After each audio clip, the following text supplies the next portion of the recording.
அனைவருக்கும் வணக்கம்பா. தமிழை அமைத்துள்ள தற்போது தமிழ் மொழி.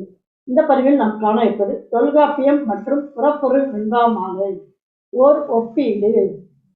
கருத்துக்கள் 13 கருத்துக்கள் இருக்கின்றனப்ப. வீடியோவை முழுமையாக பாருங்கள். வாங்க வீடியோக்குள்ள போகலாம்.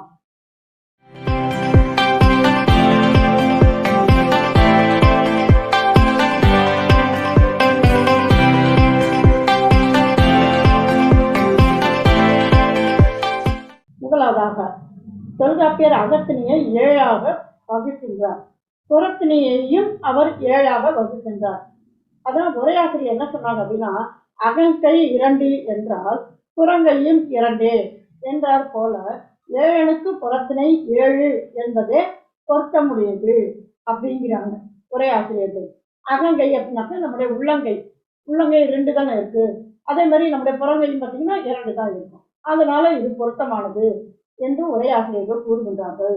அதன்படி அவர் வகுத்த அகத்திணை புறத்திணை குறிஞ்சி. இப்ப இந்த பக்கம் இருக்கிறதெல்லாம் அகத்திணை, இவையெல்லாம் புறத்திணை.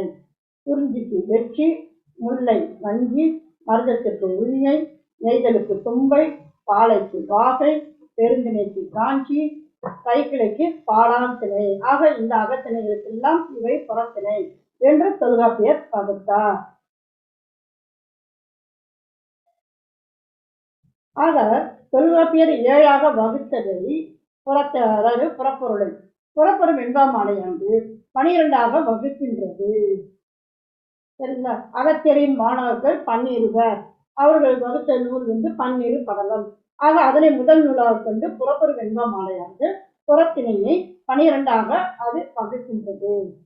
போரின் ஒழுக்கங்கள் என்னும் பொழுது இப்ப நம்ம பார்த்தோம்ல, அதான் வெற்றி நிறை கவர்தல், மீட்டல் கரந்தையாம், பற்காது நெல் செல்வதி வஞ்சியாம், உட்காது எதிர்வுன்றல் காஞ்சி, எயில்காத்தல் நொச்சி, அது வளைத்தல் ஆகும் புலியன், அதிர பொருவதோர் தும்பை, போர்க்களத்தின் மிக்கோர் தெரு என்றது வாகை என்று பழம் செய்யுள் ஒன்று போரின் ஒழுக்கங்கள் குறித்து ஒரு பாடல் தருகின்றது. சரிங்களா? இப்ப அடுத்ததாக வெற்றினா நிறை கவர்தல், கரந்தை என்றால் நிறை மீட்டல். அதாவது புறப்பொருள் வெண்பாமாலையில் இவ்வாறாக வகுக்கப்பட்டது. நம்ம தொல்காப்பியத்தில் வெற்றிக்குள்ளேயே கரந்தையை வைக்கின்றார். சரிங்களா? இப்போ இந்த நிறை அப்படிங்கிறதுனால மாடுபிடி சண்டையாக அது அமைகின்றது. இதுதான் போர் மரபு. ஒரு போர் அப்படின்னு சொல்லி சொன்னா நேர போருக்கு செல்ல மாட்டார்கள். அந்த ஆநிலை கவர்தல் மூலமாகத்தான் அதனை போர் ஆரம்பிப்பார்கள். அது ஒரு வகையான போர் மரபு. கடந்த பதிவில் நாம் பார்த்தோம். அடுத்து வஞ்சினா படையெடுத்தல், காஞ்சி என்றால் படை தடுத்தல், எல்லை போர்.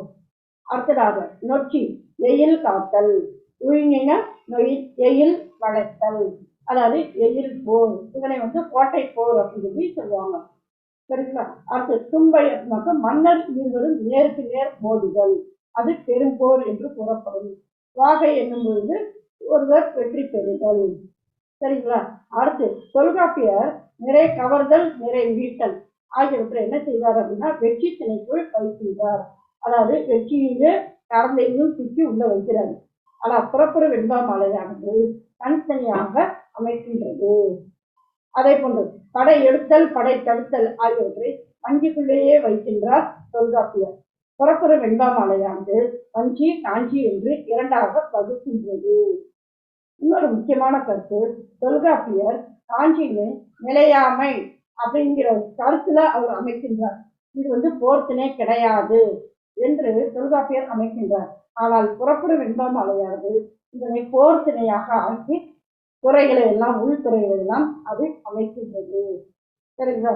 அப்போ நிலையாமை பற்றிய கருத்துக்களை எல்லாம் புறப்பொருள் வெண்பாமாலை சொல்லலையாமா? சொல்லியிருக்கு.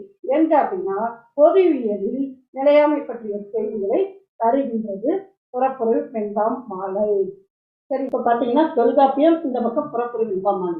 இது வெற்றி என்று தருவதே வெற்றி கரந்தை, வஞ்சி என்பதை வஞ்சி காஞ்சி, உழிஞை என்பதை நொச்சி உழிஞை என்று, தும்பை என்பதை தும்பை, வாகை வாகை, பாடான் பாடான், காஞ்சி பொதுவியல். அதாவது நிலையாமை பற்றிய கருத்துக்களை காஞ்சியில் கூறுகின்றது தொல்காப்பியம். இங்க புறப்பொருள் வெண்பாமாலை பொதுவியலில் தருகின்றது. சரிங்களா? இப்ப அடுத்து பாத்தீங்கன்னா தொல்காப்பியர் கைக்கிளை மற்றும் பெருந்திணை ஆகிய இரண்டனையும் அகத்திணைக்குள்ள கொண்டு போய் வைக்கிறார். நம்ம பார்த்திருக்கின்றோம். அதாவது அகன் ஐந்திணை அப்படி இருக்கும். முன்னால அவர் என்ன சொல்றாரு, கைக்கிளை வைக்கிறாரு, அகந்திணை வைக்கின்றார். அடுத்ததாக பெருந்திணை என்று அகத்திணைகள் 7 என்பதை இந்த மாதிரியாக அவர் முறையாக வைக்கின்றார். அதாவது முதல்ல கைக்கிளை, அடுத்த அகன் ஐந்திணை, அடுத்ததாக பெருந்திணை, ஆக மொத்தம் 7 என்றுதான் தொல்காப்பியர் அமைக்கின்றார். ஆனால் புறப்புற வெண்பா மாலையானது கைக்கிளை மற்றும் பெருந்திணையை தனித்தனியாக 2 படலங்களாக அமைக்கின்றது. சரிங்களா? அதே மாதிரி தொல்காப்பியர் திணை என்று அமைக்கின்றார். புறப்புற வெண்பா மாலையானது படலம் என்று குறிப்பிடுகின்றது. சரிங்களா? ஆக தொல்காப்பியமும் புறப்புற வெண்பா மாலையும் புறப்பொருள் பற்றிய கருத்துக்களை இவ்வாறாக தெரிவிக்கின்றன. இதனோடு தொடர்புடைய வீடியோக்களை இணைக்க இணைக்கின்றேன். அவற்றை இணைத்து பதிவுங்கள். மீண்டும் ஒரு புதிய பதிவில் சந்திப்போம். நன்றி, வணக்கம்.